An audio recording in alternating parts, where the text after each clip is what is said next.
서울 침례교회 예배로 오신 모든 성도님들 진심으로 환영합니다. 우리가 온 마음 다해 하나님께 예배하기를 원합니다. 먼저 다 함께 우리 찬송가 180장 나의 사랑하는 책으로 하나님께 찬양하기를 원합니다.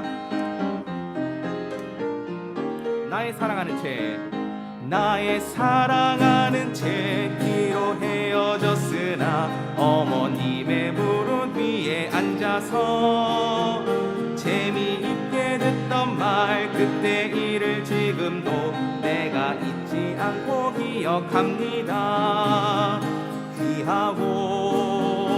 귀하다 우리 어머님이 들려주시던 재미있게 듣던 말 이 책 속에 있으니 이 성경심이 사랑합니다. 옛날 용맹스럽던 다니엘의 경험과 유다 왕국 다윗 왕의 역사와 옛때 혼자 엘리야 바람 타고 하늘에 올라가던 일을 기억합니다. 귀하다 우리 어머님이 들려주시던 재미있게 듣던 말 이 책 속에 있으니 이 성경심이 사랑합니다. 그 시절은 지나고 나의 눈에 화나오 어머님의 말씀 기억하면서 나도 시시때때로 성경 말씀 읽으며 주의 뜻을 따라 살려 합니다. 귀하다 우리 어머님이 들려주시던 재미있게 듣던 말 이 책 속에 있으니 이 성경심이 사랑합니다. 아멘. 이어서 찬송가 317장 행군 나팔 소리로 힘차게 찬양하겠습니다.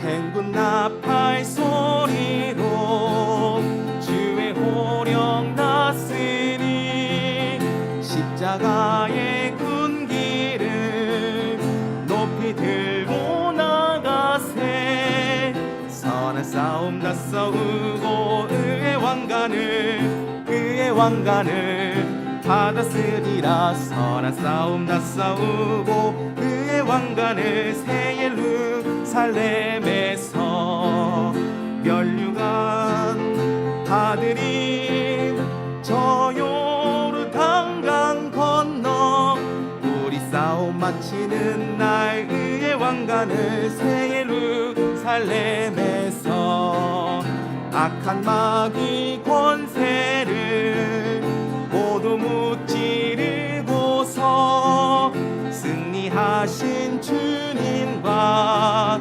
승전가를 부르세 선한 싸움 다 싸우고 그의 왕관을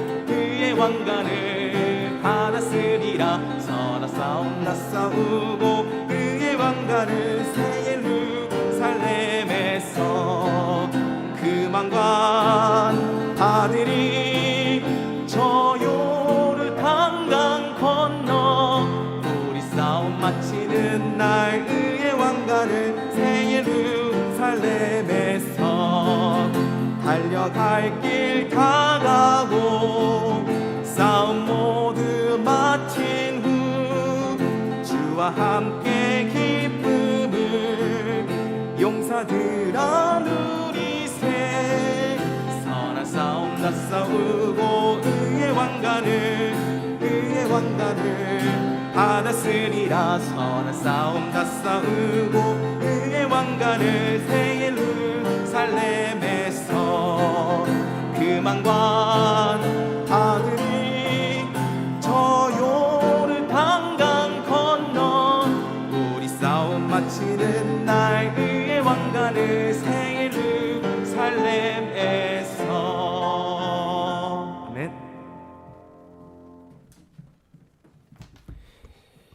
우리 예배를 시작하면서요 먼저 성경 봉독, 시편 봉독을 먼저 하도록 하겠습니다. 우리가 이 온라인 예배를 드릴 동안에는요, 조금 순서를 변경해서 하도록 하겠습니다. 그래서 예배를 시작하면서 시편 봉독을 먼저 함으로써 하나님 말씀을 먼저 읽고요.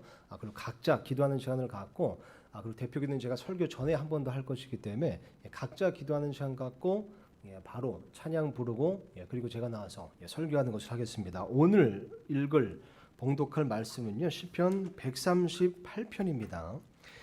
138편을 제가 읽도록 하겠습니다. 시편 138편입니다. 여러분들 원하시면요, 함께 읽으셔도 좋을 것 같습니다. 시편 138편입니다. 내가 온 마음으로 주를 찬양하며 신들 앞에서 노래로 주를 찬양하리이다. 내가 주의 거룩한 전을 향해 경배하며 주의 인자하심과 주의 진리로 인하여 주의 이름을 찬양하리니 주께서 주의 말씀을 주의 모든 이름으로 크게 하셨나이다. 내가 부르짖는 날에 주께서 내게 응답하시고 내 호난에 힘을 주사 나를 강하게 하셨나이다. 오 주여, 땅의 모든 왕이 주의 입의 말씀들을 들을 때에 주를 찬양하리이다. 참으로 그들이 주의 길들 안에서 노래하리니 이는 주의 영광이 크기 때문이니이다. 주께서는 높이 계실지라도 겸손한 자에게 관심을 기울이시며 교만한 자는 멀리서도 아시는도다. 내가 고난 중에 다닐지라도 주께서 나를 소생시키시고 주의 손을 내미사 내 원수들의 진노를 막으시며 주의 오른손이 나를 구원하시리이다. 주께서 나의 관한 것을 완전하게 하시리이다. 오 주여, 주의 국률은 영원토록 지속되오니 주의 손으로 지으신 것들을 버리지 마옵소서. 아멘. 이 시간 각자 피아노 연주될 때 기도하는 시간을 잠깐 가짐으로써요, 오늘 예배를 시작하도록 하겠습니다.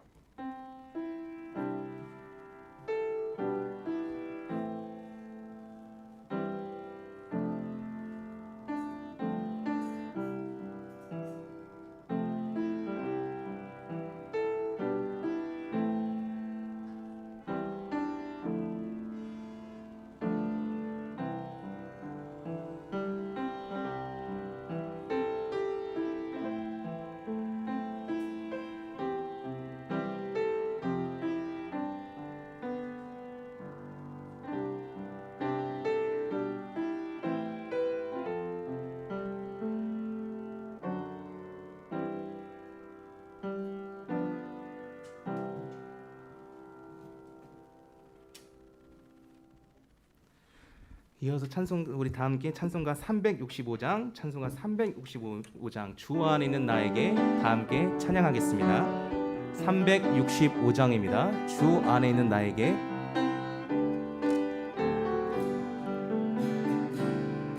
주 안에 있는 나에게 난 근심이 있으랴.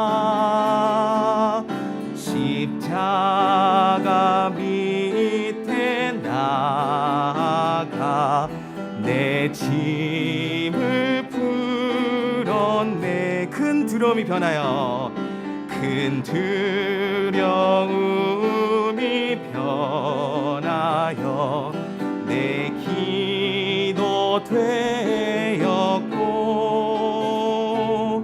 전날의 한숨 변하여 내 노래 되었네. 주님을 찬송하면서 할렐루야 할렐루야. 내 앞길 멀고 험해도 나 주님만 따라가리. 내 주는 불변하시고 늘 함께 계시며 내 궁핍함을 아시고 늘 채워주시네. 내 주와 맺은 언약은 내 주와 맺은 언약은 영영 불변하니 저 천국 올라갈 때까지 늘 보호하시네. 주님을 찬송하면서 할렐루야 할렐루야 내 앞길 멀고 험해도 나 주님만 따라가리. 아멘. 예, 마지막으로 우리 다 함께 부를 찬양은 날 구원하신 주 감사입니다. 이 찬양 가사에 길가의 장미꽃 감사, 내 장미 가시도 감사하다라는 가사가 있습니다.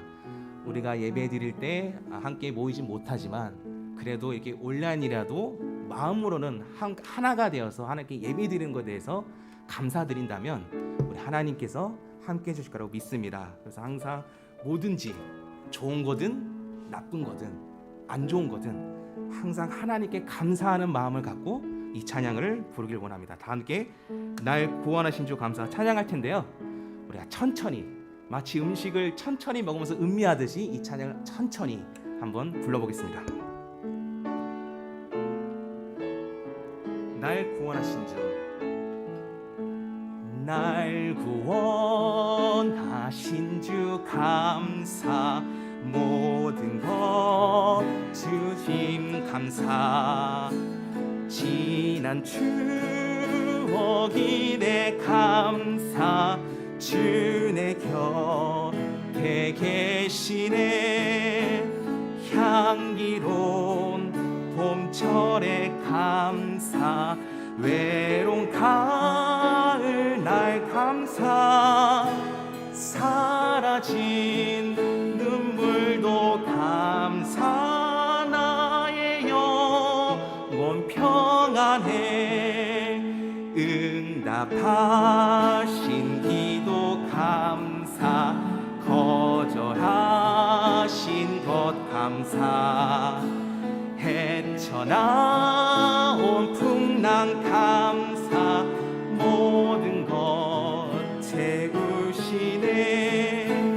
아픔과 기쁨도 감사, 절망 중미로 감사, 증량 못할 은혜 감사, 크신 사랑 감사해. 길가에 장미꽃 감사, 장미 가시도 감사, 따스한 가정 희망 주신 것 감사, 기쁨과 슬픔도 감사, 하늘 평안을 감사, 내일의 희망을 감사, 영원토록 감사해. 아멘.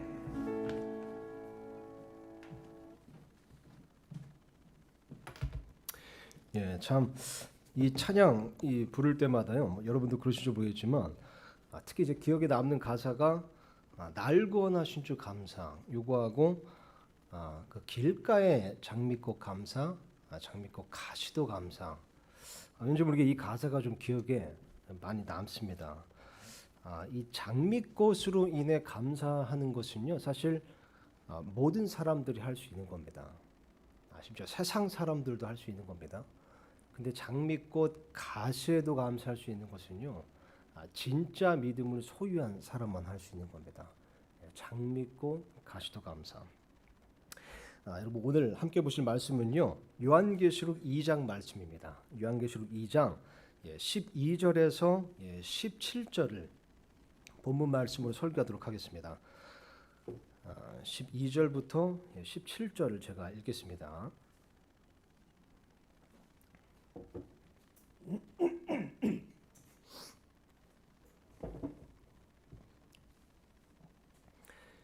요한계시록 2장 17절에서 12절에서 17절입니다. 버가모에 있는 교회 천사에게 쓰라. 양날 달린 날카로운 검을 가지니가 이것들을 말하노라. 내가 내 행위를 알고 또 너가 거하는 곳을 아노니 즉 사탄의 자리가 있는 곳이라. 너가 내 이름을 굳게 붙잡고 안디바가 나의 신실한 순교자가 되어 너희 가운데서 곧 사탄이 거하는 곳에서 죽임을 당한 그때에도 나의 믿음을 부인하지 아니하였도다. 그러나 내가 너를 책망할 것이 몇 가지 있나니 이는 거기에 발람의 교리를 붙잡는 자들이 내게 있기 때문이로다. 그가 발락을 가르쳐 이스라엘 자손 앞에 걸림돌을 놓게 하고 우상들에게 희생물을 바친 것들을 먹게 하며 또 음행하게 하였느니라. 이와 같이 내게도 니골라당의 교리를 붙잡는 자들이 있거니와 내가 그것을 미워하노라. 회개하라. 그리하지 아니하면 내가 속히 내게 가서 내 입의 칼로 그들과 싸우리라. 귀 있는 자는 성령께서 교회들에 말씀하시는 것을 들을지어다. 이기는 자에게는 내가 감춰둔 만나를 주어 먹게 하고 또 흰 돌을 그에게 줄 터인데 그 돌에는 새 이름이 기록되어 있어 그 돌을 받는 자 외에는 아무도 그 이름을 알지 못하느니라. 아멘. 제가 설교를 잠깐 기도하겠습니다. 하나님 아버지 감사합니다. 여전히 하나님의 은혜가 충만하고 하나님의 긍휼이 영원히 지속되는 것처럼 우리의 삶에 넓게 펴져 있는 것을 우리가 볼 때 감사하지 않을 수가 없습니다. 아버지 인간의 눈으로 볼 땐 지금 이 시기가 장미꽃 가시처럼 날카롭고 그렇게 어떻게 보면 매섭게 보일 때가 있습니다. 그럼에도 불구하고 하나님께서 장미꽃을 창조하실 때 가시도 창조하셨던 목적이 있듯이 정말 온 땅을 주관하시고 모든 만물을 주관하시는 정말 처음이요 마지막 되신 하나님의 손 안에서 이 또한 정말 하나님의 실수가 아닌 하나님의 손 안에 있는 그런 섭리임을, 그런 섭리 안에 있음을 우리가 인정하고 또 믿습니다. 그러므로 아버지 우리가 항상 기뻐하게 하시고 그럴 수 없는 상황이라도 모든 일에 감사하게 하셔서 하나님께 우리의 진짜 믿음을 고백할 수 있는 그런 신앙생활을 영위할 수 있도록 도와주시옵소서. 아버지 가시 같은 삶, 가시 같은 이 시국, 특별히 정말 안타까운 것은 한때 정말 교회가 세상을 염려하던 때가 있었습니다. 근데 돌이켜보면 정말 그때가 언제인지 까마득할 정도로 이제는 세상이 교회를 염려하고 있습니다. 아버지 우리가 염려하는 것은 단지 교회의 간판이 실추되거나 혹은 우리 자신이 이름에 먹칠을 당하거나 하는 것이 아니라 혹시 행여나 예수님의 이름이 실추될까 봐 하나님의 영광이 빛을 잃을까 봐 그것이 심히 걱정되오니 아버지 긍휼을 베풀어 주셔서 아버지 이 작은 교회고 이 작은 사람들이지만 우리를 작은 불꽃으로 사용하여 주시옵소서. 정말 시대가 어두우면 어두울수록 상황이 어두우면 어두울수록 작은 불꽃이라도 그것이 밝게 빛남을 아오니 아버지 우리를 작은 불꽃으로 삼아 주셔서 어떻게 해서든 이 세상에 이 시대 이 마지막 때의 빛과 소금의 역할을 감당하는 우리가 되게 하여 주시며 우리가 무엇을 해야 할지 무엇을 더 할 수 있을지 가르쳐주고 인도하여 주사 하나님의 영광과 예수님의 이름을 위해 그것을 이루는 자들이 될 수 있도록 도와주시옵소서. 아버지 우리를 사용하여 주시옵소서. 그럴 때 아버지 우리가 하나님을 앞서는 일이 없게 하여 주시고요. 겸손한 마음으로 그저 하나님의 발자취를 뒤따르는 하나님의 구름 기둥을 뒤따르는 그런 겸손한 자들이 되게 하여 주시옵소서. 아버지 특별히 이 시기에 이런 어려운 상황으로 인해서 고통받고 있는 우리 지체들, 어려운 상황 가운데 있는 우리 지체들로 인해 참 가슴이 아픕니다. 그들의 삶이 여전히 하나님의 손 안에 있고 하나님의 긍휼이 풍성함을 아오니 아버지 부디 정말 그분들의 영적인 필요를 채워주시고 혼적인 필요를 채워주시며 또한 몸적인 필요, 물질적인 필요도 채워주셔서 하나님을 섬기고 신앙생활 하는 데 어려움이 없도록 도와주시옵소서. 아버지, 이 시간 하나님께 온전히 맡깁니다.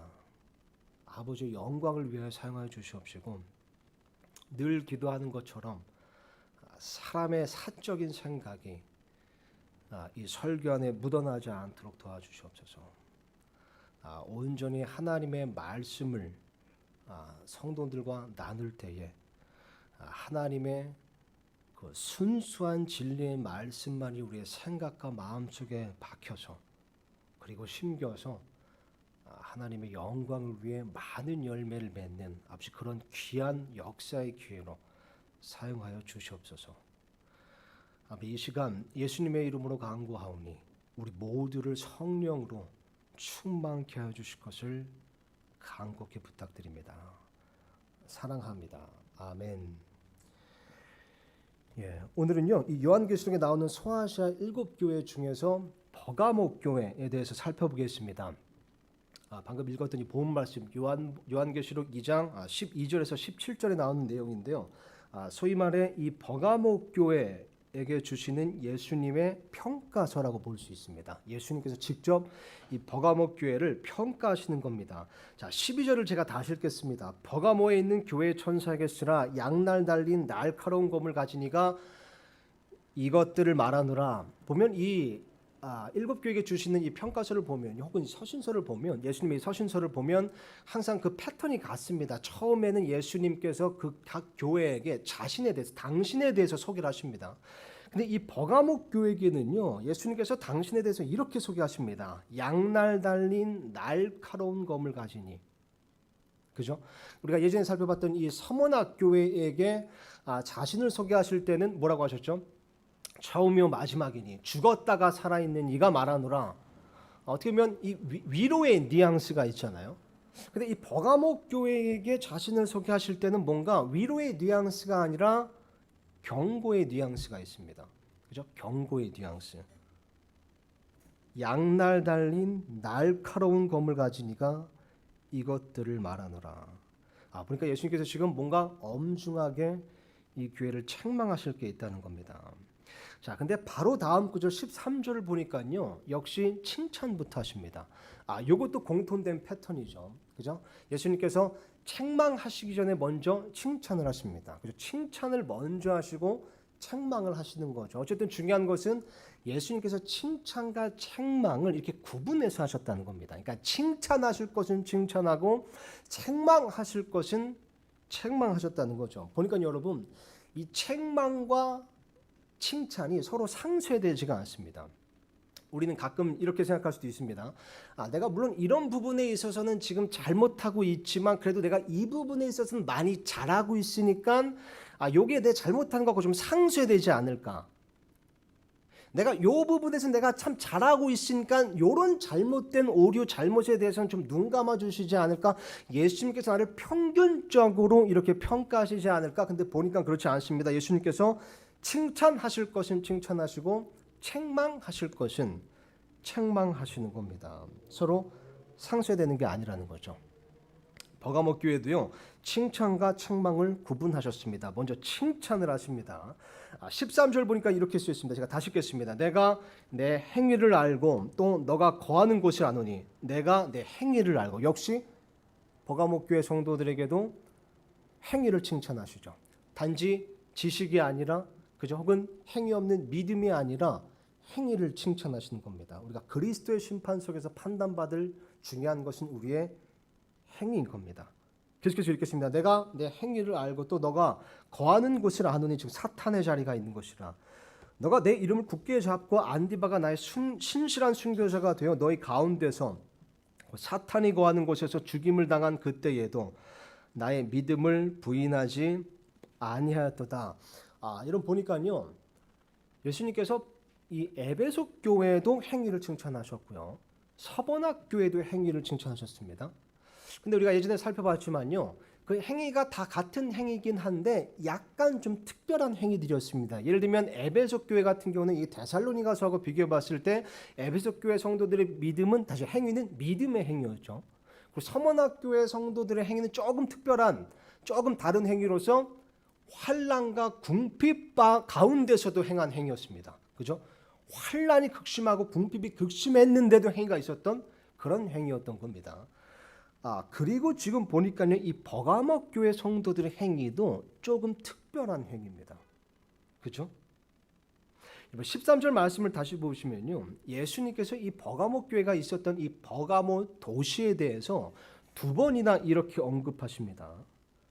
이렇게 말씀하시죠. 너가 거하는 곳을 아노니 즉 사탄의 자리가 있는 곳이라. 안디바가 나의 신실한 순교자가 되어 너희 가운데서 곧 사탄이 거하는 곳에서 죽임을 당한 그때도. 그러니까 이 버가모 도시에 대해서 예수님께서 말씀하실 거기는 사탄의 자리가 있는 곳이다. 사탄이 거하는 곳이다라고 말씀하신 겁니다. 여러분, 사탄은요 무소부재하지 않습니다.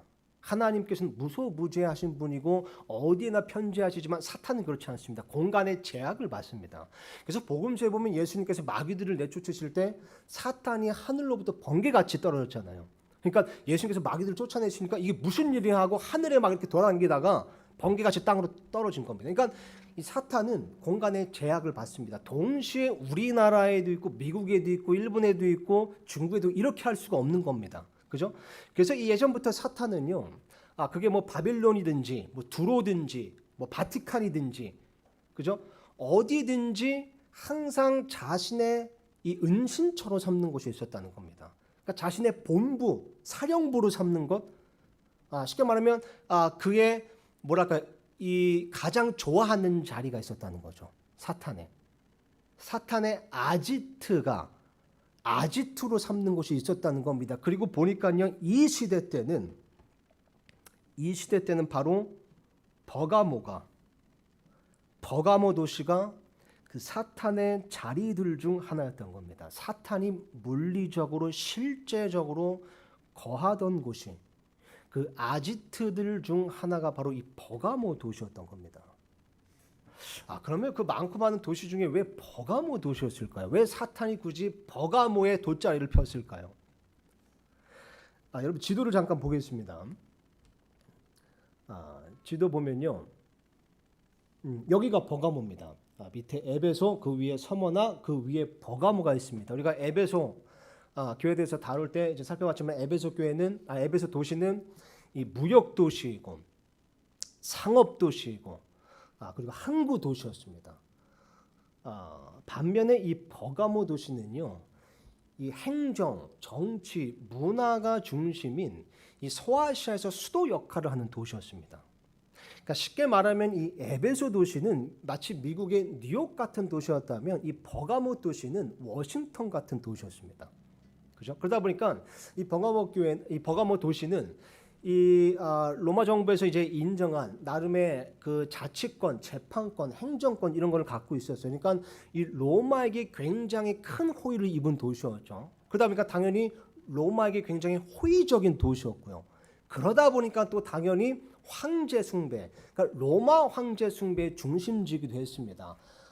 게다가 여기는요, 단지 로마 황제를 숭배하는데 열성적인 도시였을 뿐만 아니라 여기는 실제로 로마 황제의 신전이 있었습니다. 그러니까 로마 황제를 신격화해서 우상을 만들어 놓고 실제로 숭배하고 거기다가 이제 향을 피우면서 로마 황제는 나의 신입니다라고 고백할 수 있도록 신전을 세워놓은 거예요. 이 버가모 도시에 있었어요. 그 신전이요. 게다가 또 이 버가모 도시는 헬라 종교의 중심지였습니다. 그래서 헬라 신들 중 가장 큰 신인 제우스의 신이 여기 있었고요. 술의 신인 바카스 신의 신전이 또 여기 있었습니다. 뭐라 그러죠? 디오니소스라고 하죠. 바카스, 디오니소스라고도 합니다. 그리고 또 아테네 신전도 여기 있었고요. 또 그 의술의 신이죠. 아스클레피오스의 신전도 여기 있었습니다. 그러니까 이 전국 각지에 이 아스클레피오스 여러분 아시죠? 이게 지팡이 이렇게 뱀 이렇게 휘감고 있는. 그러니까 전국 각지에서 뭐 병에 걸리면 다 여기로 모여든 겁니다. 이 아스클레피오스 신전들요. 근데 이게 얼마나 이 사탄적이었냐면요, 굉장히 마술적인 그런 사탄적인 그런 일들도 굉장히 많았거든요. 그러니까 사람들이 이제 병에 걸려서 오면 그 신전을 이렇게 어둡게 해놓고 다 뱀들을 풀어놓는 겁니다. 그래서 병 걸린 사람이 거기 이제 신전에 들어가서 이렇게 막 그냥 이렇게 막 안 보이잖아요. 막 더듬어요. 그러다가 뱀이 이렇게 딱 몸을 스치고 지나가면 이 아스클레피오스 신의 손길이 내게 임했다라고 해서 이제 그런 치료에 이제 확신을 얻은 거죠. 혹은 뱀에 물려 죽기도 하고요. 그렇죠? 우리가 하나님을 섬기는 게 되게 다행이지 않습니까? 이런 신이 아니라. 그러니까 굉장히 사탄적인 곳이었던 겁니다. 그러니까 특히 이제 또 사탄이 진짜 거하는 곳이었기 때문에 실제로 그런 마술 같은 마술로서 이렇게 치료가 일어나는 일들도 있었고요. 왜냐하면 성경 말씀에 보면 또 어떤 사탄이 그렇게 이 혼과 영을 치유하지 못하지만 몸을 치유할 수 있는 어느 정도의 권능이 또 있거든요. 그러니까 이런 일들이 있었던 겁니다. 그러니까 쉽게 말하면 이 버가모 도시는요, 문자 그대로 사탄적인 곳이었던 겁니다. 버가모 도시는 정치 도시고 우상 숭배의 중심지로서 쉽게 말해 사탄의 맛집이 된 겁니다. 왜냐하면 성경 말씀에 보면요, 이 사탄은 이 세상의 통치자로서 실질적으로 정치를 하는 적그리스도이고요. 또한 모든 우상 숭배의 배후에 있는 옛뱀이요 큰 용이기 때문에 그렇습니다. 여러분 어떤 종류이든 어떤 모습이든 하나님보다 더 우선시하고 하나님보다 더 사랑하는 것, 그것이 있는 곳이 바로 사탄의 맛집입니다. 그곳이 바로 사탄이 가장 좋아하는 자리입니다. 혹시 저와 여러분의 삶에 그런 사탄의 맛집이 있지는 않습니까? 사탄이 가장 좋아하는 자리, 하나님보다 더 높은 자리, 나의 숭배의 대상이 되는 자리, 나의 흠모, 나의 애착의 대상이 되는 자리, 그런 자리, 그런 사탄의 맛집 우리 삶 가운데 있지는 않습니까? 그래서 여러분 이 버가모에 사탄이 실제적으로 거하는 자리가 있었던 겁니다. 우상숭배 천지였기 때문입니다. 그래서 예수님께서 이 버가모 교회에 이 성도들의 행위를 칭찬하시면서 버가모 도시의 상태를 언급하신 겁니다. 이렇게 말씀하셨죠. 내가 내 행위를 알고 또 너가 거하는 곳을 안다. 그러니까 쉽게 말하면 예수님께서 이렇게 말씀하신 겁니다. 너가 참 이렇게 영적으로 열악하고 사악하고 타락한 환경 속에서도 믿음을 지키고 있구나. 쉽게 말하면 이렇게 신앙생활하기 어려운 상황 속에서도 이렇게 유혹거리가 많고 이렇게 볼거리가 많고 이렇게 타락하고 이렇게 세상의 철학과 세상의 그런 사상으로 가득 찬 우상으로 가득 찬 이런 열악한 환경 속에서도 신앙의 순결을 지키고 있구나. 나를 위한 행위가 있도다. 칭찬하신 겁니다. 심지어 안디바가 그렇게 우상 숭배를 하지 않고 황제 숭배를 하지 않아서 죽임을 당했을 때도, 그래서 두려움이 있었을 수도 있었는데 나도 이렇게 죽임을 당하는 것이 아닐까, 이렇게 우상 숭배에 동참하지 않으면 그런 두려움이 있을 수 있었음에도 불구하고 내 이름을, 내 믿음을 끝까지 부인하지 아니하였도다. 이런 열악한 환경 속에서도, 이런 유혹거리가 많은 시대 속에서도 행위가 있었다 라고 칭찬하신 겁니다. 보니까 여러분 이 버가모 교회 성도들의 행위는요, 단순히 그냥 행위가 아니라 신앙의 순결을 지키기 어려운 상황과 환경 가운데서도 지킨 행위였습니다. 유혹거리가 많고 볼거리가 많고 타락한 문화가 만연한 그런 곳에서도, 심지어 사탄이 거하는 그곳, 사탄의 그런 악한 영향력이 만연한 곳에서도 신앙의 순결을 지키던 자들이었습니다. 그렇게부터 여러분 이 성경 말씀에 보면요, 세상이 점점 악해진다고 그러잖아요. 그죠? 그러니까 이게 반대로 보면 이런 겁니다. 그러니까 이 시간을 거꾸로 돌려보면 세상이 덜 악했던 겁니다. 그죠? 그러니까 이 노아의 때에 이 악이라는 것이 세상에 가득 찼었잖아요. 가장 극심했잖아요. 그래서 하나님께서 이제 홍수를 심판하셨죠. 그리고 난 다음에 노아의 홍수 이후로 세상이 좀 이렇게 괜찮았는데 점점 더 악해지면서 지금 여기까지 온 겁니다. 그러니까 우리가 사는 이 마지막 때는 여러분, 노아의 홍수 이래로 가장 악한, 가장 타락한 시대, 가장 영적으로 열악한 환경인 겁니다. 그렇지 않으십니까?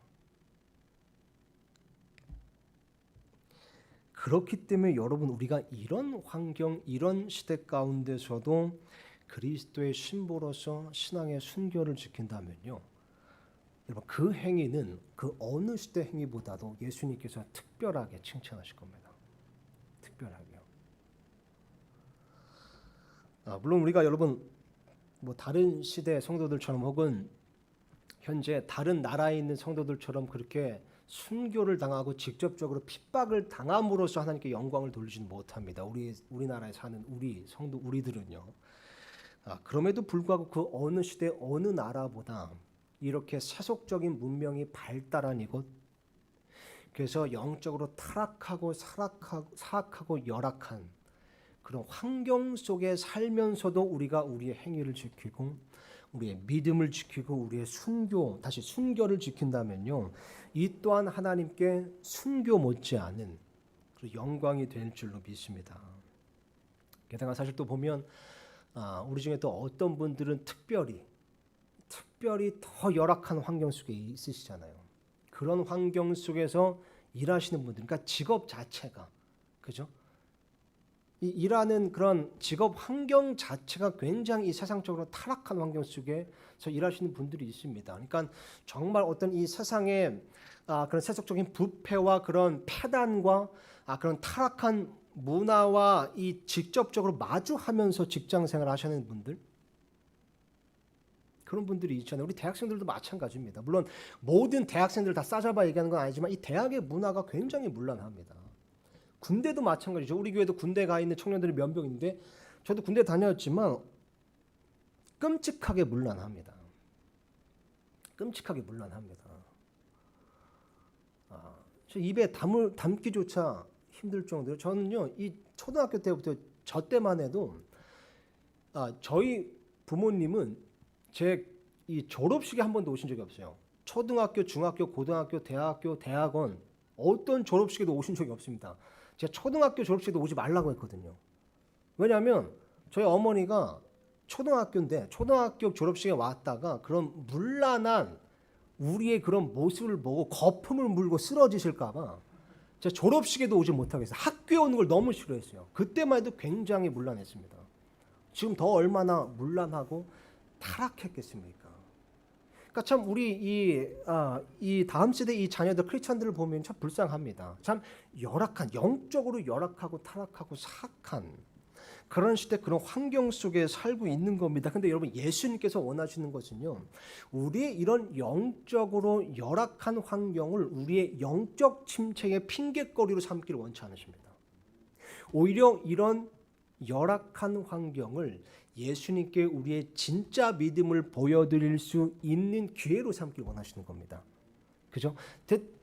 때때로 우리가 그렇잖아요. 어떤 이런 열악한 시대, 이런 거를 우리의 영적 침체의 원인 혹은 핑계거리로 삼는 겁니다. 시대가 이러니까, 내가 처한 그런 상황과 내가 지금 있는 이 환경이 이렇게 타락했는데, 뭐 내가 있는 곳에 사람들 다 조금씩 타협하고 그러는데 내가 이 정도 타협한다고 그래서 뭐 그렇게 크게 잘못된 거기에서 예수께서 눈 감아 주시겠지. 내가 있는 곳이, 내가 사는 시대가 이런데, 그죠? 이 정도는 눈 감아 주시겠. 이 정도의 타협은 이런 핑계거리로 삼을 때가 있는 겁니다. 근데 우리는 알아야 됩니다. 반대로 우리가 이런 환경에 있기 때문에 우리의 진짜 믿음을 예수님께 보일 수 있는 기회가 있는 겁니다. 더 나아가 이런 환경 속에서도 우리가 우리의 믿음과 우리의 신앙의 순결을 지킨다면요, 그죠? 지킨다면 그것에 따른 예수님의 특별한 다시 칭찬이 있는 겁니다. 여러분, 예수님께 특별한 칭찬을 받을 수 있는 이 기회를 놓치지 마시기 바랍니다. 우리는요, 그런 시대, 그런 환경 가운데 살고 있습니다. 어쩌면 사실 이 부분에 있어서는 저 같은 전임 목회자보다 여러분들이 더 쉽게 말하면 유리할 수도 있습니다. 더 큰 보상을 받으시겠죠. 그죠? 더 세상의 그런 이 전선에서 그런 정말 타락한 패단과 문화와 직접 맞이하고 계시잖아요. 물론 저 또한 그렇지 않은 것은 아닙니다. 목회자들도 뭐 다른 사람과 달리 특수한 그런 영적 전쟁이 있고 특수한 시험과 유혹이 있습니다. 반면에 여러분들도 목회자와 다르게 그런 특수한 영적 전쟁, 그런 시험과 유혹이 있는 겁니다. 중요한 것은요, 우리가 이것을 우리의 영적 침체의 핑계거리로 삼을 것이 아니라 이것을 영적 전쟁으로 보고 이것을 예수님께 우리의 믿음을 보일 수 있는 기회로 삼아야 된다는 겁니다. 여러분 제가 군대에 있을 때요. 저 때만 해도 그랬었습니다. 이 이등병이나 혹은 이 분대에서 막내가 이렇게 자유 시간이 있어도 이렇게 개인 정비 시간, 그러니까 혼자 뭘 스스로 자기가 원하는 것을 할 수 있는 그런 자유가 전혀 없었습니다. 전혀. 그래서 이렇게 제가 성경책을 이제 군대 가져갔었는데요. 그 성경을 읽을 시간이 전혀 없는 거예요. 이등병 때 특히 막내 때는요. 그 처음에는 그걸 이제 핑계거리 삼은 거죠. 나는 성경을 안 읽는 게 아니라 못 읽는 환경이니까. 그리고 이제 그렇게 이제 편하게 마음 편히 있었는데 이게 시간이 지나다 보니까 굉장히 영적인 이 영적 침체가 오더라고. 그래서 제가 어떻게 했냐면 보니까 이 아침 먹고 화장실 가는 시간 이제 보장해 주잖아요. 그래서 건빵 주머니 성경책 이렇게 이렇게 넣고 화장실에 가서 이제 그 변기 칸막이에 들어가서 빠르게 한 장 읽고 또 거기 이제 변기에 앉아서 이렇게 빠르게 기도하고 그랬었습니다. 이등병 때요. 근데 그 한 장이 얼마나 은혜로운지 모릅니다. 근데 제 손님들이 이제 제가 변비 걸린 줄 알고 자꾸 늦게 나오니까 그래서 저를 되게 불쌍히 여겼어요. 그때부터 제 군생활이 풀렸습니다. 되게 변비 있는 저 불쌍해서 되게 잘해주더라고요. 근데 여러분 제가 상병쯤 됐을 때요. 이제 자유가 많아지고 시간이 많아진 겁니다. 근데 성경을 더 안 읽게 되더라고요. 왜냐면요. 그때부터 제가 TV 리모컨을 쥐고 있을 수 있었거든요. 그러니까 TV에 막 걸그룹이 나오는 거예요. 성경이 안 읽혀지는 겁니다. 그러니까 여러분 보세요. 서문학교의 성도들은 그런 환난과 핍박 가운데서도 행위가 있었을 때 예수님께서 칭찬하셨잖아요. 근데 버가모교의 성도들은 그런 유혹과 타락한 환경 속에서 행위를 지켰을 때 예수님께서 칭찬하신 겁니다. 그죠? 그러니까 두 환경 다 신앙을 지키기 어려운 환경인데 그렇게 했을 때 칭찬하셨다는 거죠. 사실 나중에 기회가 되면 살펴보겠지만 이 요한계시록에 나오는 7교회 이것은 그때 당시 진짜 있었던 이 지역교회를 또 지역교회는 이제 1차적으로 의미하지만 또한 이런 해석도 있습니다. 그러니까 이게 교회 2000년 교회사의 7시대를 이렇게 나타내는 그런 것이다라고 이제 보는데요. 여기 이제 맹점인 것도 있어서 이걸 교리로 할 수는 없지만 어쨌든 그런 이제 해석이 있습니다. 나름 이제 또 일리가 있는 해석인데요. 그렇게 봤을 때 어떤 시대 때는 그런 행위를 또 칭찬하시고 이런 시대 때는 또 이런 행위를 칭찬하시는 겁니다. 여러분, 우리가 그럴 때 있잖아요. 저는 가끔 그러거든요. 막 이렇게 다른 나라에서 다른 시대 우리 믿음의 선배들 보면 막 정말 너무 멋지게 이렇게 막 순교도 막 비참하게 순교당하고 하고 보면 나는 진짜 이 뭐 믿음을 고백하는 그런 성대 축에도 못 끼겠구나. 근데 그렇게 우리가 자포자기할 필요가 없다는 겁니다. 이 세상, 이 시대, 우리가 사는 이 마지막 때는 그 어느 때보다 타락한 때로서 이런 유혹거리 가운데서 우리가 신앙을 지킨다면요. 그 또한 순교 못지않은 하나님께 영광이 될 겁니다. 영광이 될 겁니다. 이런 열악한 환경 속에서도요. 예수님을 향한 믿음 그리고 신앙의 순교를 지키시기 바랍니다. 여러분 13절에 나오는 이 안디바라는 사람 나오잖아요. 이 안디바라는 사람은 성경에 다른 곳에서 설명이 없습니다. 근데 이 안디바라는 이름에 있어서요. 이게 이 사람의 실제 진짜 이름이 아니라 예수님께서 주신 새 이름이 아닌가. 이렇게 생각하는 이제 추측이 있습니다. 이거 이제 뭐 해석입니다. 추측입니다. 왜냐하면 이 안디바라는 이 뜻을 보면 이게 이제 헬라어인데요. 안티파스라고 해서 안티는 반대하다, 저항하다, 대항하다 이런 거잖아요. 파스는 모든 것 이걸 이제 의미합니다. 그래서 이 안디바라는 것은 모든 것을 반대한 사람 이런 뜻을 가지고 있습니다. 그러니까 하나님께서 미워하시는 모든 것을 반대한 사람. 세상 사람들은 다 찬성하는데 그 주위에 많은 사람들이 다 그 길로 가는데 하나님의 말씀에 어긋난 것은 반대했던 사람. 그게 바로 안디바였던 겁니다. 물론 진짜 그래서 이름이 안디바였는지 모릅니다. 그렇지만 우리가 그런 의미에서 우리 모두가 다 안티파스가 되었으면 좋겠습니다. 그죠? 하나님의 뜻이 아닌 것은 반대할 수 있는 사람. 하나님께서 미워하시는 것은 no라고 말할 수 있는 사람. 그런 안티파스가 되었으면 좋겠습니다. 자, 이제 14절로 넘어가겠습니다. 자, 14절부터 15절까지 보면요, 이제 예수님께서 책망하시는 내용이 나옵니다. 여러분 보면요, 이 7교회 중에 우리가 지난 시간에 살펴봤던 이제 서문학 교회도 그랬었고요. 나중에 살펴보면 이제 필라델피아 교회도 그랬었고 두 교회는 책망을 받지 않습니다. 칭찬만 받아요. 근데 보면 그 두 교회가 물론 완벽한 교회는 아니었을 겁니다. 왜냐하면 완벽한 사람이 없기 때문에 완벽한 교회는 있을 수가 없는 겁니다. 그죠? 완벽한 교회여서 책망을 받은 것이 아닌 건 아닌 거죠. 그죠? 그렇지는 않았을 겁니다. 예전에 이제 한 그 유명한 설교자가 이런 말을 한 적이 있습니다. 당신이 만약 완벽한 교회를 발견했다면 절대 그 교회 가지 마십시오. 왜냐하면 당신이 그 교회 가는 순간 그 교회는 완벽한 교회가 안 됩니다. 이렇게 말한 적이 있습니다. 내가 완벽하지 않기 때문에 내가 있는 곳은 완벽한 교회가 될 수 없는 겁니다. 그러니까 완벽한 교회여서 책망을 하지 않으신 것은 아닙니다. 물론 거기에도 부족하고 연약한 부분이 있었겠지만 어떤 부족한 부분들은 예수님께서 보실 때 그분의 긍휼로 그냥 이렇게 뭐랄까요, 덮고 넘어갈 수, 덮어주실 수 있는 것들이 있었다는 겁니다. 근데 에베소 교회나 버가모 교회나 다른 교회들은 그렇게 그냥 넘어가실 수 있는 잘못이 아니라 굉장히 치명적인 오류. 그러니까 예수님께서 보실 때 이거는 내가 짚고 넘어가야겠어. 이거는 내가 책망해야겠다 싶은 잘못과 오류들이 있는 겁니다. 버가모 교회 바로 그런 잘못이 있었습니다. 버가모 교회요.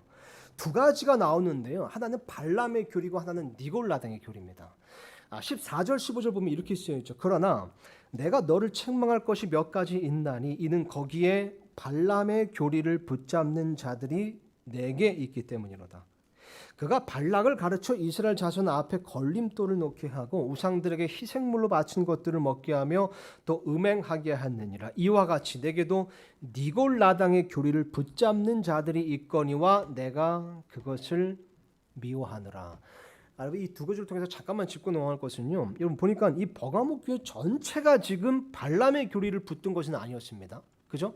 보니까 지금 예수께서 말씀하시는 게 그 교회 안에, 너 안에 발람의 교리를 붙잡는 자들이 몇 명 있다는 겁니다. 몇 명. 또 15절도 마찬가지죠. 니골라의 교리도 다 이거를 교회 성도들이 다 잡은 게 아니라 몇 명이, 교회 안에서 몇 명이 이 니골라의 교리를 붙잡고 또 성도들에게 가르치는 자들이 있었다는 겁니다. 그죠? 근데 그 몇 사람 때문에 예수님께서 교회 전체를 책망하시죠. 왜냐면 지체들이 그것을 방관했고 무엇보다 성경 교사가 그것을 제대로 가르치지 않았기 때문입니다. 참 이것을 생각해 볼 때 이 설교자로서 굉장히 큰 경각심이 있습니다. 목회자로서요. 그러니까 정말 많은 경우에 저 같은 경우는 제가 설교하고 싶지 않은 것을 설교해야 될 때가 굉장히 많았습니다. 제가 이 성향상 이 누구한테 이렇게 싫은 소리 하는 거를 잘 못하는 성향이거든요. 그러니까 이게 적성이 진짜 안 맞는 겁니다. 설교가 저한테. 근데 설교하고 싶지 않은 내용을 다뤄야 될 때가 있는 겁니다. 그죠? 또 성경 말씀에도 모든 성경으로 하나님의 영감을 주신 것으로서 교리와 책망과 바로잡음과 의로 교육에 유익하니 이렇게 쓰여있잖아요. 그러니까 그런 부분이 있는 겁니다. 또 하나 이 말씀이 좀 신경 쓰였던 건 뭐냐면요. 그렇잖아요. 이게 내 한 사람의 이 잘못이 이 교회 전체의 평판이 될 수도 있구나. 그죠? 여기 보면 이 몇 사람이 붙든 건데 이 교회 평판이 그렇게 돼버린 겁니다. 버가모 교회 우리가 생각하면 그렇잖아요. 그죠? 그러니까 보면 뭐 예를 들어서 어떤 분이 이렇게 어떤 교회 가봤는데 그게는 좀 분위기가 차갑더라고요. 근데 그 말이 그 교회에 있는 사람들 전부가 다 차갑다는 말이 아닙니다. 몇 사람이 그렇다는 거거든요. 진짜 몇 사람이. 그러니까 참 이 교회 안에서 내가 이 개인적인 나의 태도와 자세, 이 삶이 이 교회 전체 평판에도 영향을 미칠 수 있고 이 역할이 참 중요하구나라는 것을 한번 좀 이렇게 상기해 봤습니다. 자, 어쨌든 중요한 것은요. 이 14절에 나오는 이 발람의 교리. 대체 이게 무엇이길래 예수님께서 이렇게 치명적인 잘못으로서 지적을 하신 건지. 이게 중요한 겁니다. 그럼 발람이라는 이 사람에 대해서 많이 들어보셨을 겁니다. 성경에 이렇게 읽으시다 보면 많이 좀 자주 등장하거든요. 자주까지는 아니어도 곳곳 등장합니다. 구약 성경에도 좀 곳곳 등장하고 신약 성경에도 3번 나옵니다. 이 발람, 이 민수기에 처음으로 나오죠. 이 발람과 발락의 이야기. 이게 이제 민수기에 있습니다. 민수기 22장, 23, 24, 25장 무려 4장에 걸쳐서 이 발람에 대한 얘기가 나와요. 이 발람은 부돌이라는 곳에 이 점쟁이였습니다. 또 거짓 대언자라고 이제 할 수 있죠. 근데 참 특이한 것은요. 이 사람이 이 고백하는 거, 이 말하는 거 보면요. 되게 이 하나님에 대한 지식은 제대로 있었습니다. 그러니까 하나님에 대해서 제대로 알고 있고 또 하나님을 내 주 하나님 이렇게 고백해요. 그러니까 이 말만 들어보면 이 발람이 되게 긴가민가 합니다. 이게 이 사람 진짜 하나님의 대언자 같은데 구원받은 사람 아니야? 성도 아니야? 싶은데 또 성경 곳곳 보면 굉장히 이제 부정적으로 무조건 부정적으로 또 얘기하고요. 그러니까 실제 이제 점쟁이고 거짓 대언자였는데 이게 이 말은 이 겉모습은 그렇지 않았다는 거죠. 그러니까 겉모습은 되게 괜찮은 마치 성도 대언자 뭐 선지자처럼 보이는데 이 직접 이 행동은 그렇지 않았던, 마음은 그렇지 않았던 이제 사람이었던 겁니다. 아까 이제 신약 성경에 이제 3곳 나온다고 그랬잖아요. 그 중에 하나가 이 요한계시 오늘 본 말씀이고 2곳은 베드로후서 그리고 이제 유다서 이렇게 나옵니다. 다 부정적으로 나옵니다. 그러니까 하나님께서는 이 발람에 대해서 굉장히 부정적으로 생각하시는 겁니다. 이 신약 성경에 가서도 이 발람을 언급하는 거 보면요.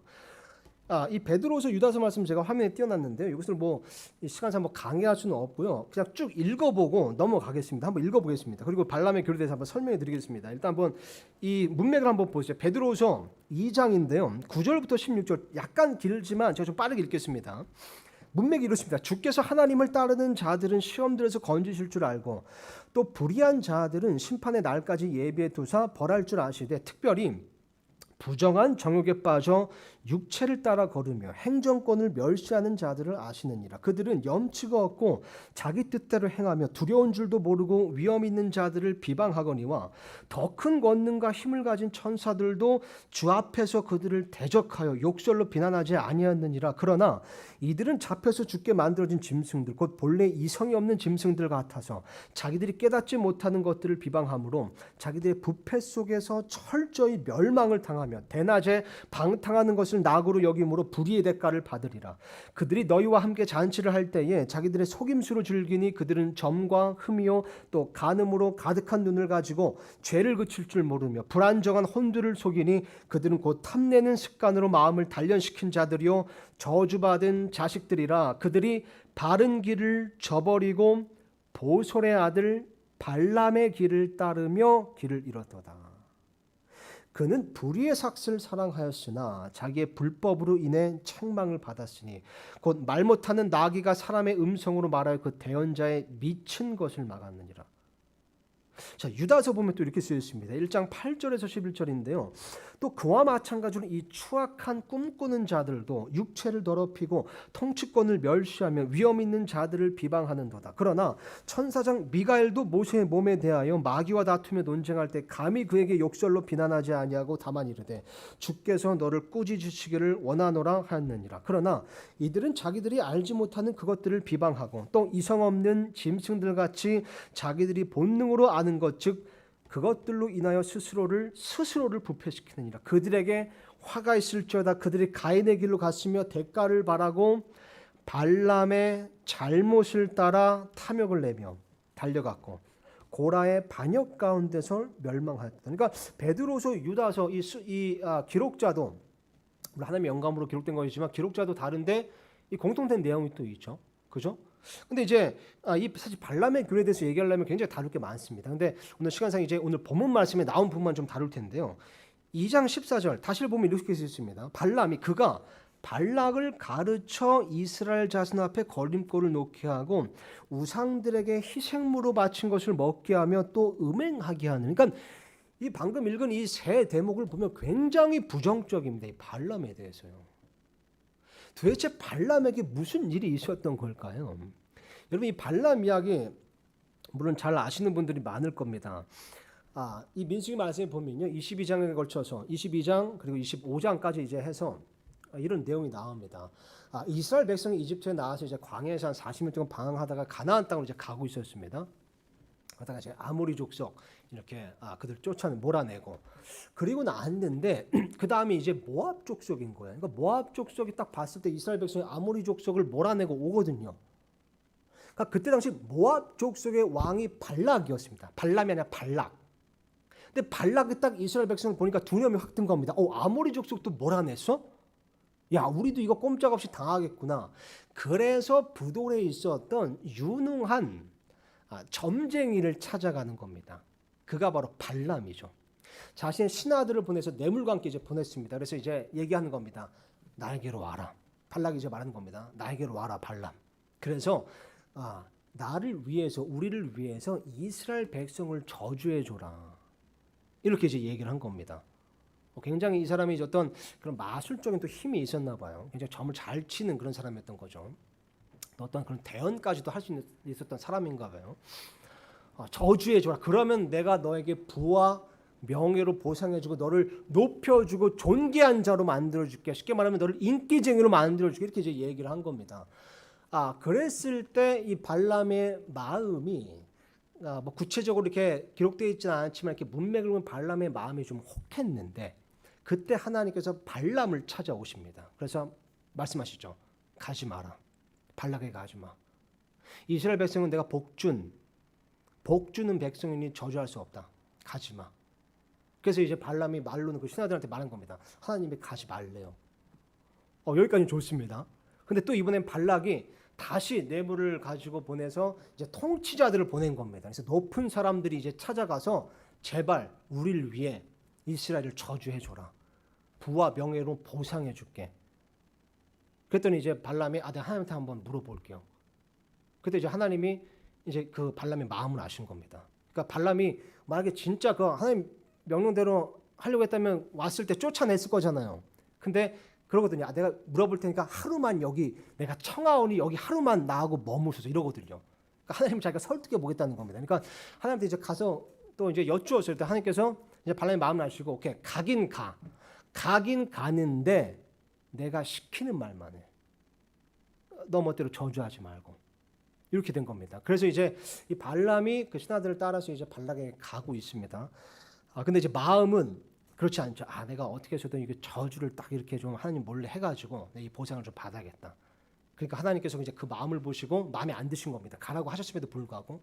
그래서 중간에 그 길에 또 나타났어요. 주의 천사가 나타나서 칼을 들고 있죠. 발람 눈에는 안 보였습니다. 나귀는 봤습니다. 나귀가 막 난리를 치니까 발람이 막 때립니다. 그러자 하나님께서 이 발람의 다시 이 나귀의 이제 입을 여셔서 막 그 발람을 책망하게 하시죠. 그리고 다시 한번 경고하십니다. 내가 시키는 말만 해 너는 발락에 가면, 그죠? 그래서 이제 결국 발람이 이제 발락으로 갔습니다. 가서 이제 발락이 잘했다고 저주 3번만 해줘라. 그럼 내가 너를 높여주겠다. 그래서 이제 이 발락이 발람을 데리고 이제 이스라엘 사람들 이렇게 보여주면서 이제 그 3곳에 이제 데리고 간 겁니다. 그래서 3번을 저주하도록 요청을 했는데 그때 발람에게 하나님의 영이 임해서 이 발람이 이스라엘 백성을 저주한 것이 아니라 축복을 해버립니다. 3번을요. 굉장히 은혜로운 말로 축복을 해요. 심지어 그 메시아의 그런 예언까지 해버립니다. 그러니까 하나님의 영이 임한 거죠. 그러니까 발락이 얼마나 열받았겠습니까? 아니 저주하라고 불렀더니 축복을 해? 그래서 이제 집으로 이제 돌려보낸 겁니다. 근데 여기서요.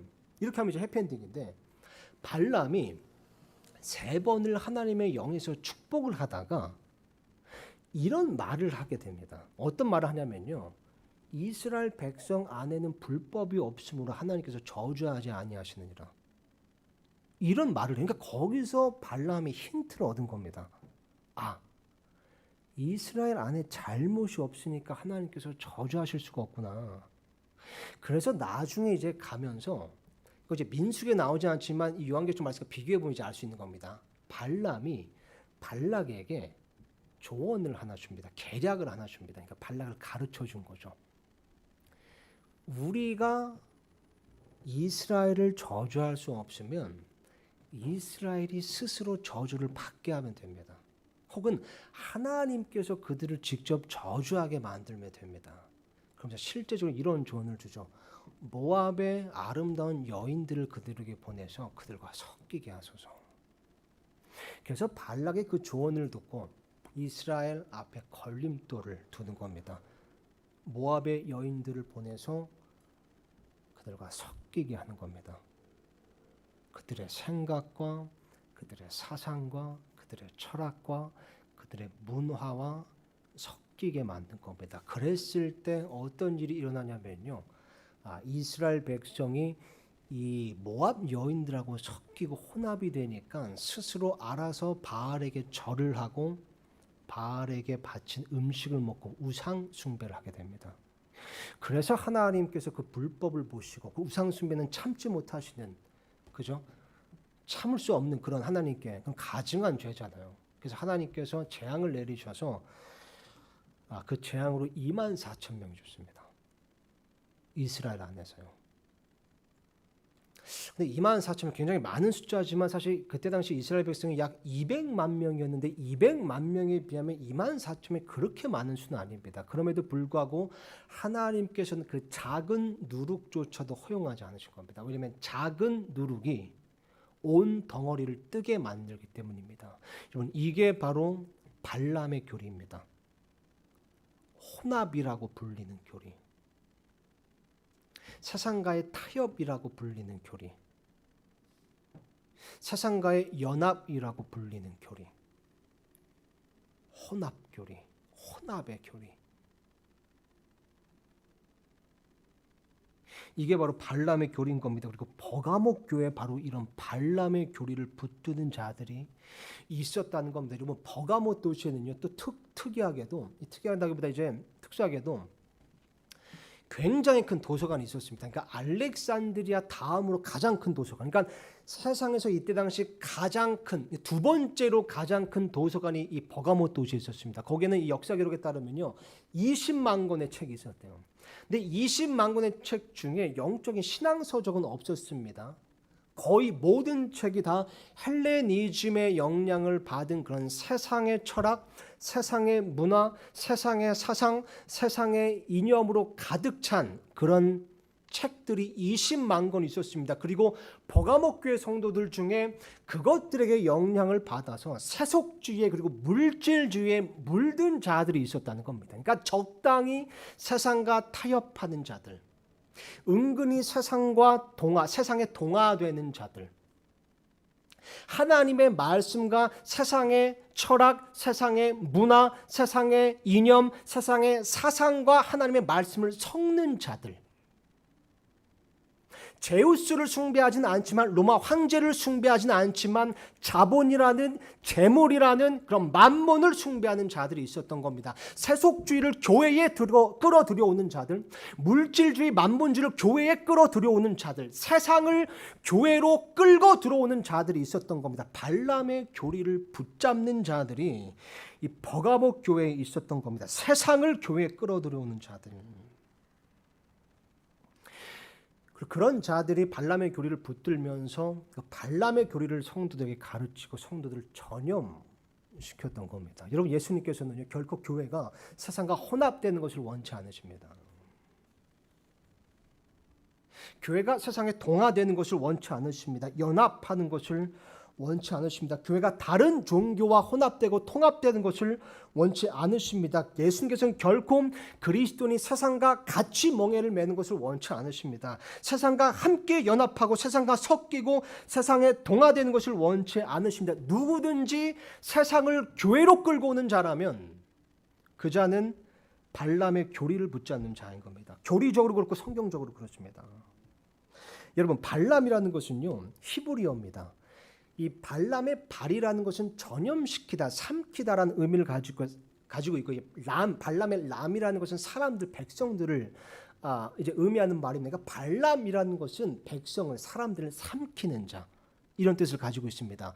그리고 다음 구절 여러분 이 15절 보면요, 이것과 이제 비교되면서 이 버가목 교회에 또 니골라당의 교리를 붙잡는 자들이 있다고 나오잖아요. 이것은 이 니골라당의 교리 예전에 살펴봤었죠. 이것은 이 니골라당, 이 니카오와 라오스의 합성어입니다. 그러니까 니카오는 정복하다, 라오스는 사람들, 백성들.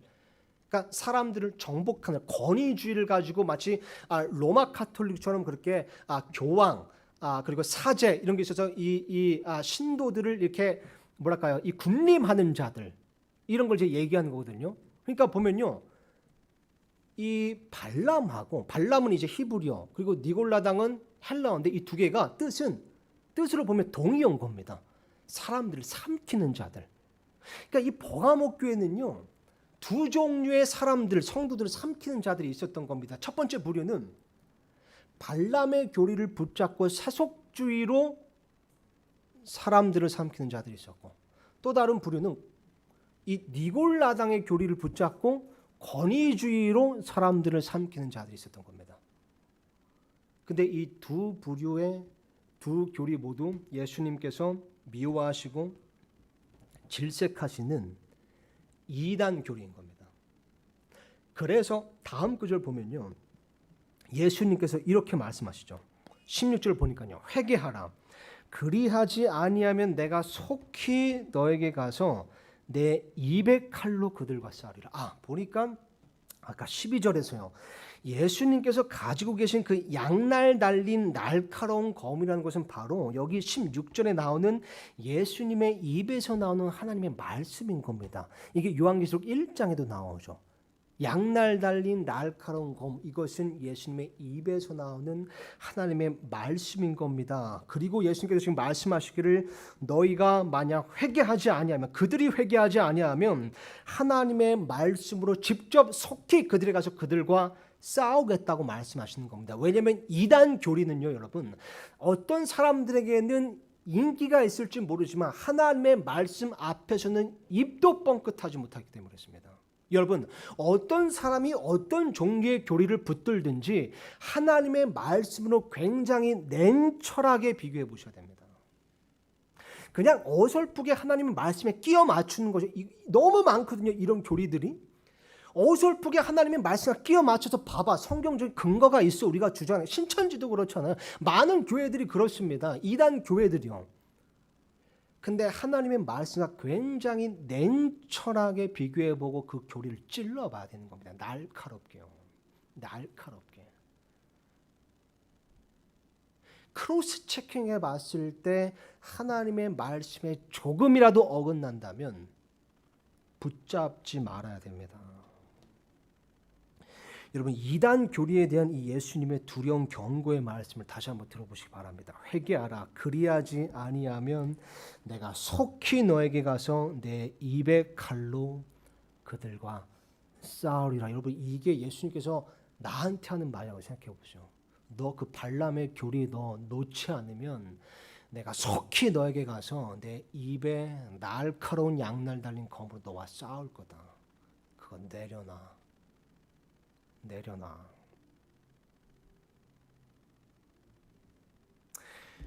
여러분, 이 마지막 때에 참 발람의 교리를 붙들기가 너무 쉽습니다, 여러분.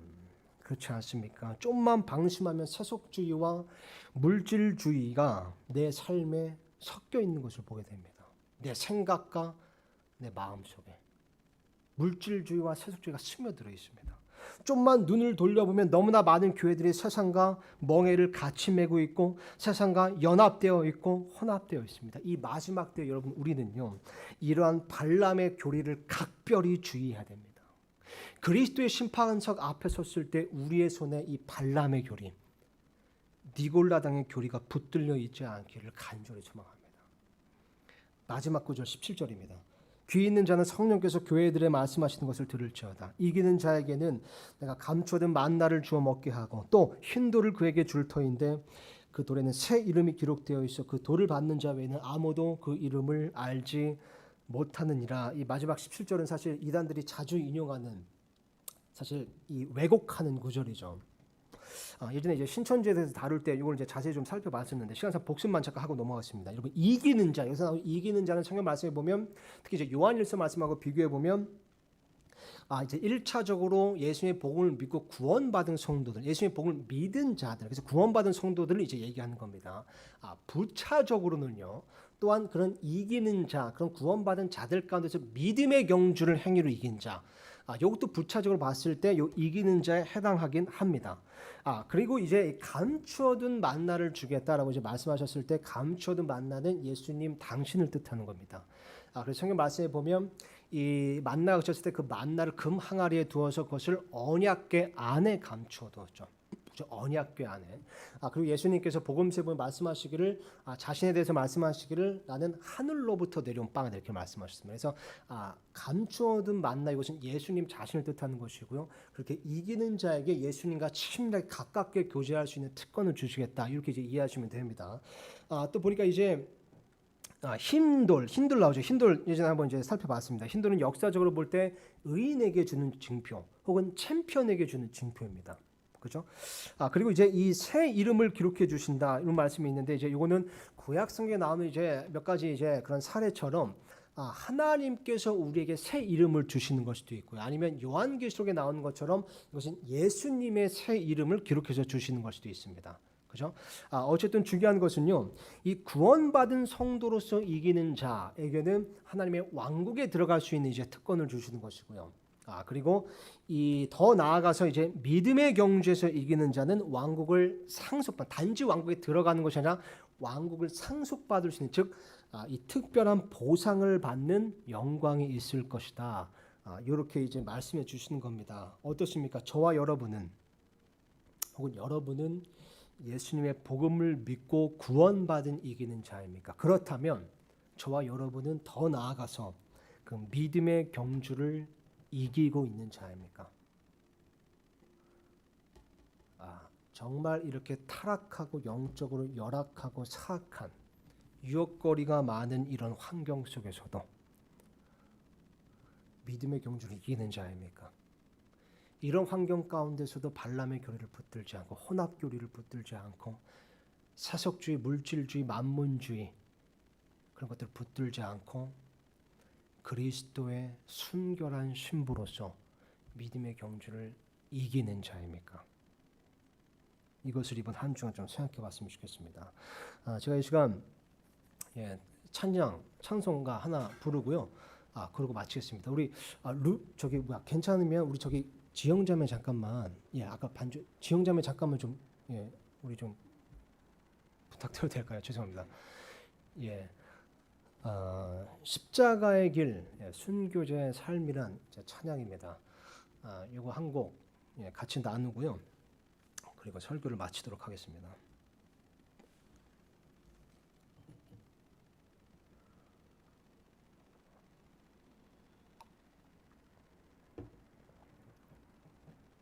어린 예배가 더 늦게 끝나네요. 참 우리 그 어린이 예배 이제 실시간으로 지금 중계하고 있는데요.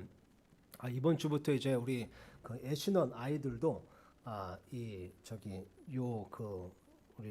어린 예배 그 실시간 영상으로 지금 같이 예배를 드리고 있습니다. 그래서 생각나실 때마다 우리 애신원 우리 애들을 위해서 아이들을 위해서 좀 기도해 주시면 감사하겠습니다. 우리 저기 가사 좀 띄워주세요. 가사 바로 띄워주세요. 네.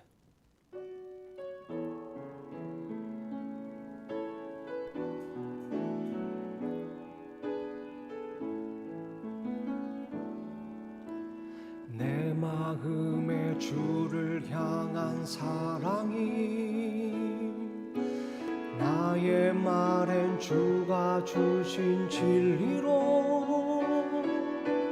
나의 눈에 주의 눈물 채워주소서.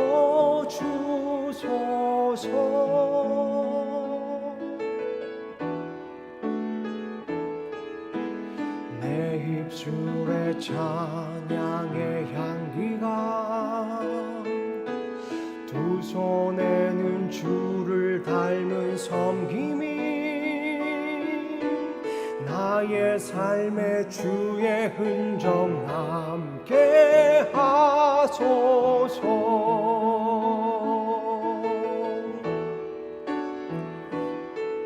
하나님의 사랑이 영원히 함께하리. 십자가의 길을 걷는 자에게, 순교자의 삶을 사는 이에게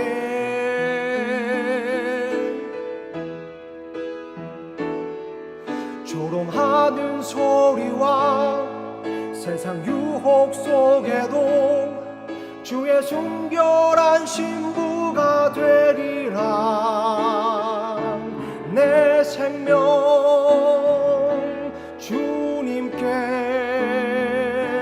드리리.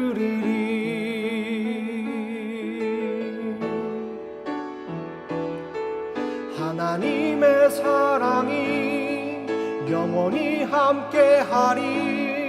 십자가의 길을 걷는 자에게, 순교자의 삶을 사는 이에게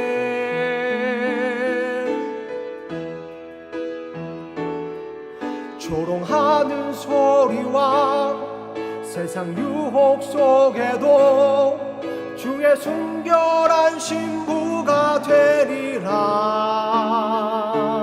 내 생명 주님께 드리리.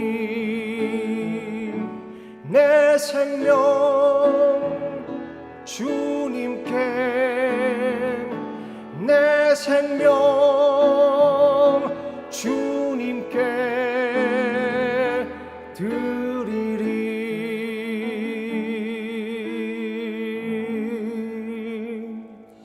기도하고 마치겠습니다. 피아노가 연주될 때 우리 각자 기도하는 시간을 갖고요. 그리고 제가 기도하고 마치겠습니다.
하나님 아버지, 참 이 순교자의 삶이라는 것이 참 우리의 믿음의 선배들은 톱에 잘리기도 하고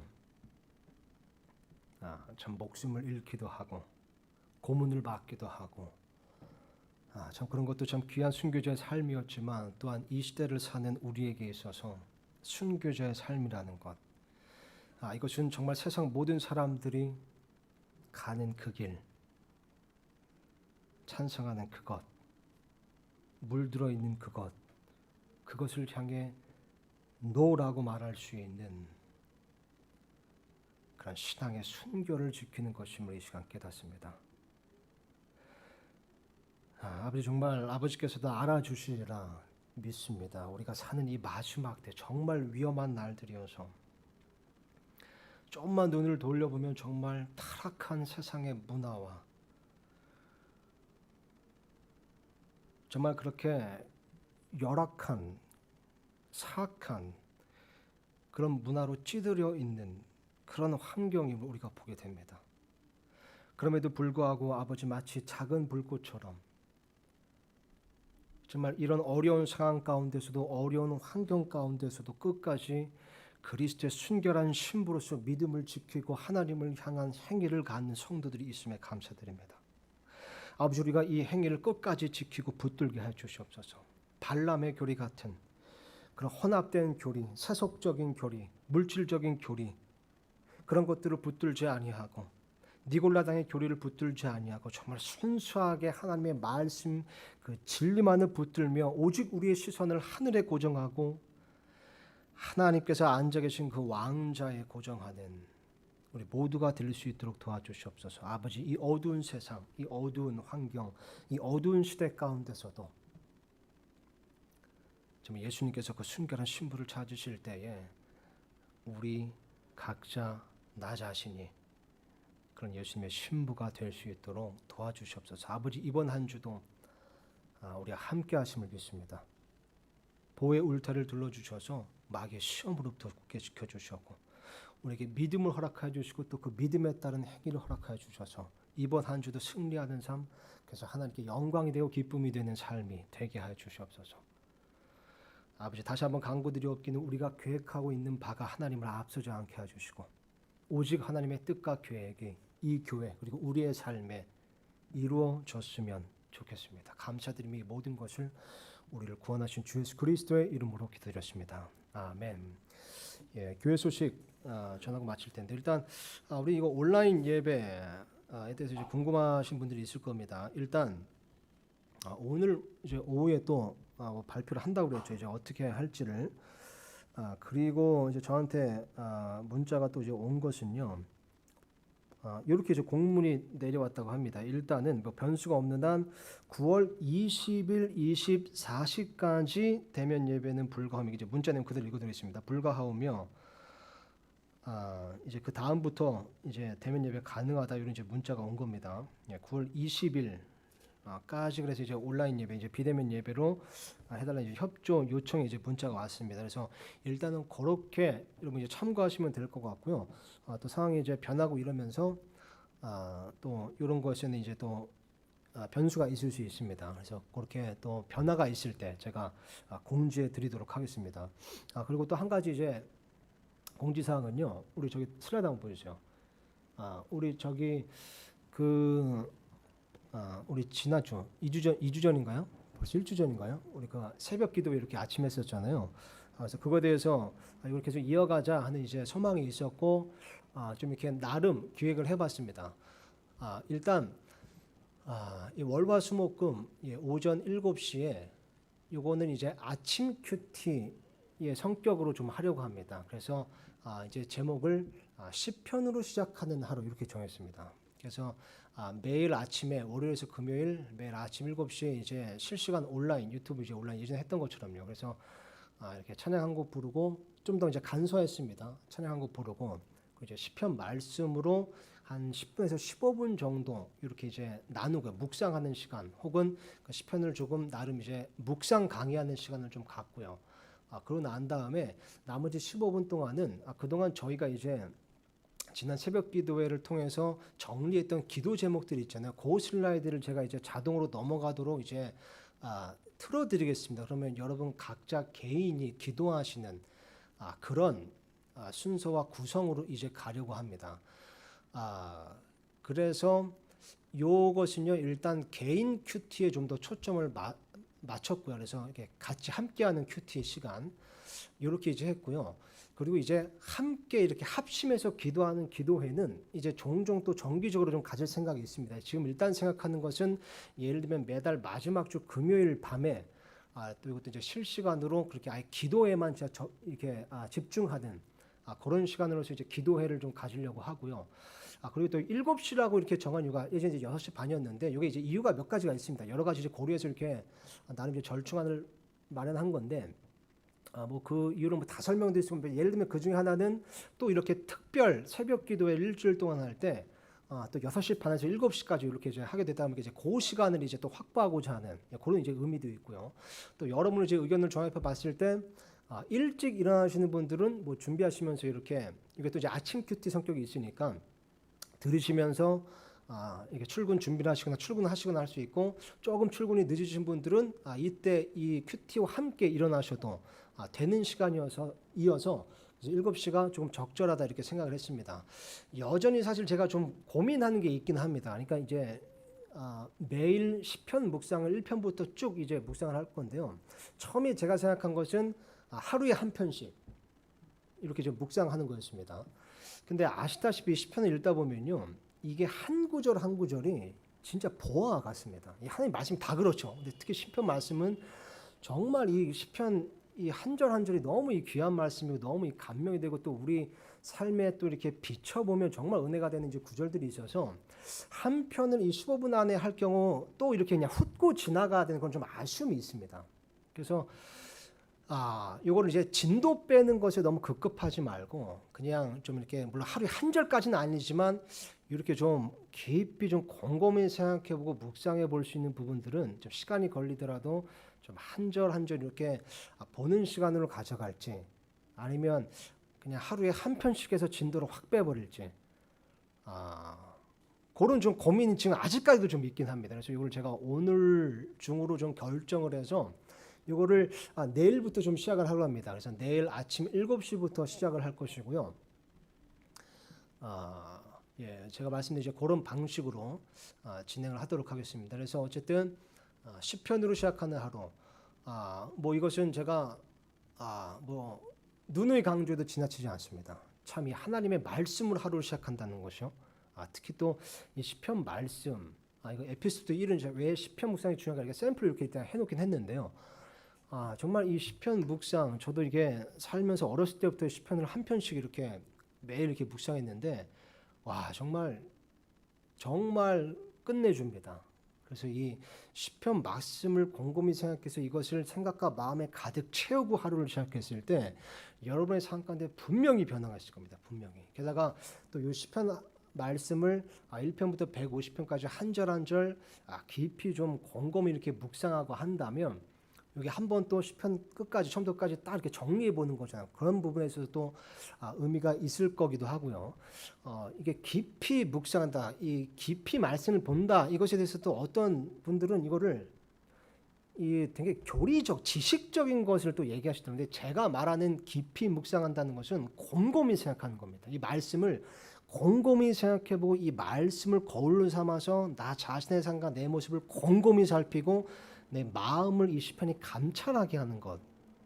이것을 이제 저는 의미하는 거거든요. 뭐 이게 이 시편 말씀이 이게 지식이 어떻고 교리가 어떻고 이거보다는 그것도 이제 중요하지만 그것보다 이제 깊이 이 말씀을 묵상한다고 했을 때 이 말씀을 곰곰이 생각해 보는 거. 그래서 그런 좀 시간이 되었으면 좋겠습니다. 그래서 여러분 너무 이 진도 빼는데 급급해하지 마시고요. 뭐 여러분 나름 또 성경 읽기 스케줄을 가지고 또 쭉 이렇게 읽어 나가실 텐데 그렇게 또 이렇게 나름 또 속독을 하는 것도 또 유익이 있습니다. 그렇지만 이 하나님의 말씀이라는 것이 이 묵상이라는 그 의무만 보더라도 계속 곱씹는 것, 되새김질 하듯이 그래서 잘근잘근 씹는 것, 이게 또 성경 말씀을 읽는데 묵상하는 묘미거든요. 그래서 요런 또 기쁨, 이런 귀한 그런 이제 어떤 그런 신앙을 우리가 좀 같이 배워보고 같이 영위하자, 이런 취지에서 요거를 좀 시작하려고 합니다. 그래서 여러분 기도해 주시고요.